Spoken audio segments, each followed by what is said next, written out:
So what should you do if you're involved in an auto collision and there's injuries involved? Well, the first thing you should do is make sure you get yourself and any of the occupants to a position of safety.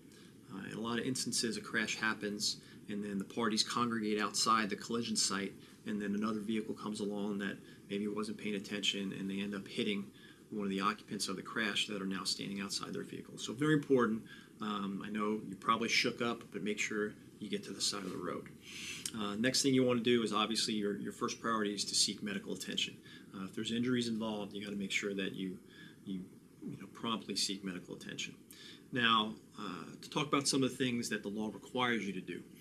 If you're able to, first of all, it's basically an exchange of information. So you're required to give the other driver or any injured occupant of the other vehicle your name and address. You have to give the name and address of any injured occupant of your vehicle.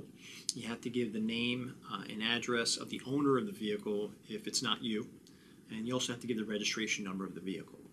And the law also requires that you render reasonable assistance to any injured party or person that was involved in the crash, to include transportation. But it also says providing for transportation. So that's usually satisfied by a 911 call, right? You've provided for transportation for this person to treat for their injuries.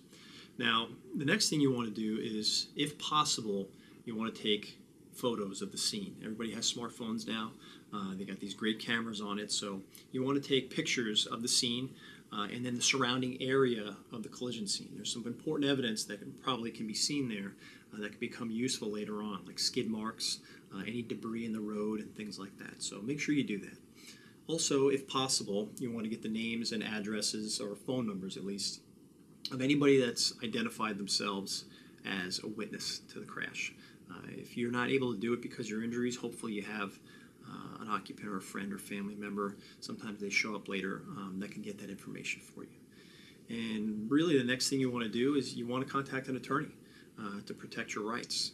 What you don't want to do is talk to the other side's insurance representative. The insurance representative does not have your best interests in mind. They're going to want to pay their whole goal is to pay as little as possible on your injury claim as early as they can in the injury claim. Remember that every dollar that's saved by an insurance company paying out on an injury claim is pure profit for the insurance company.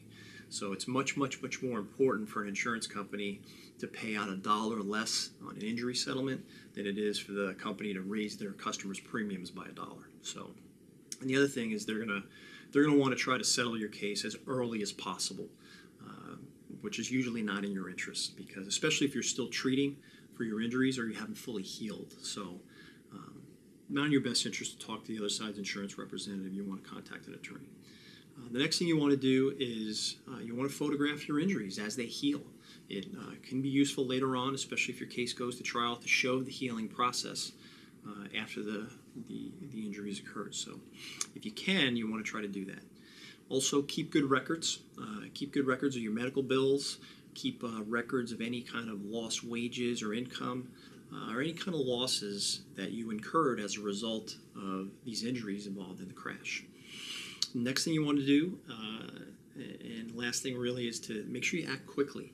There's something called the statute of limitations. Basically, the law puts in place time limits on most legal claims.